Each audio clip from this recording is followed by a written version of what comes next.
do you mean a second power plant? He's like, there's a second power plant and they're going to start it up on January 1st. And I was like, okay, thank you for the heads up. He also said in the pools around PGB that they've been dumping things. And I'm like, yeah, I'm aware of that. I see barrels of things that they just dropped into the pools. The letter poo. January 1st, a sound began. It didn't sound like the power plant.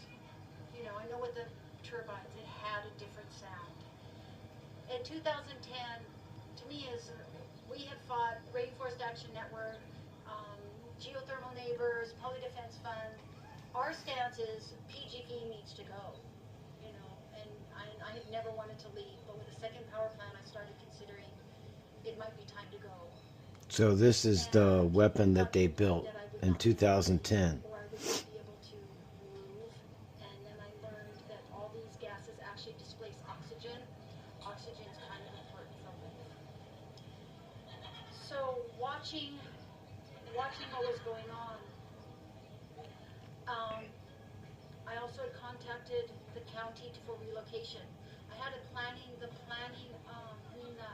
home inspector. When you build a house, they inspect it and finalize it. She came out to inspect the house for relocation. And she asked me why was I leaving, which I thought was a silly question. And I told her about the second power plant. She said, there's no second power plant. There's no second power plant. She said, no, that's a storage area. I inspected it. No, it's not. The foundation, it's for storage. And I It's said, a fucking weapon. See? She came back in and saw there is a second power plant. So the photos you have. This was 2010. Japan was 2011. The area that Fisher 22 is heading towards. I don't think the county and state have permitted that plant whatsoever. I believe there's other things going on. It appears above ground that it's a power plant. I think there's other things going on. And the reason I say that, the weapon is in the cliff. Is after 2010, I had an experience for 4 days, and it's the strangest experience I've ever had.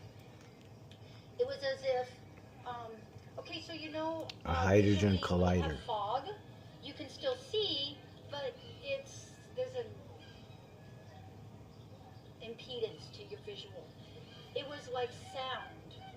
You know, I wake up early. I could hear the sound of the birds, but there was something between us. A buzz. For 4 days, it was like a grandfather clock, but the cogs were moving backwards.